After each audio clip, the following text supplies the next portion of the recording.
The decline and the fall of Roman empire, یہ کتاب ہے ایڈورڈ گبن۔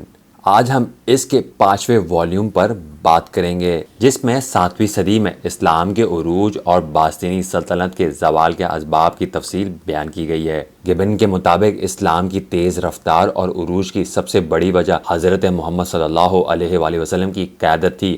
آپ نے عرب قبائل کو اتحاد کیا اور ایک مضبوط رسی کے تحت باندھ دیا، انہیں ایک واضح دینی اور سیاسی مقاصد عطا کیا۔ آپ کی بصیرت، شخصیت اور سیاسی حکمت عملی نے عربوں کو ایک متحد قوت بنا دیا، جس نے نہ صرف عرب بلکہ دنیا کے بڑے بڑے حصوں کو فتح کر دیا۔ ایک اور اہم وجہ اسلام کی تعلیمات کی سادگی ہے۔ گبن کے مطابق اسلام کا توحیدی پیغام سادہ اور ہر ایک کے لیے قابل فہم تھا، جس نے لوگوں کو تیزی سے اس دین کی طرف مائل کیا۔ ایک اور اہم نقطہ جو گبن نے بیان کیا ہے کہ اسلامی حکمرانوں نے مفتوحہ اقوام کے ساتھ رواداری کا مظاہرہ کیا، جیسے کہ عیسائی اور یہودیوں کو اپنے مذہب پر عمل کرنے کی اجازت دی، بشرط یہ کہ وہ جزیہ یعنی ٹیکس دیں، اور اس رواداری نے مسلمانوں کی حکومت کو ان علاقوں میں مزید مضبوط کیا اور اسلام کے پھیلاؤ کو مزید تقویت دی۔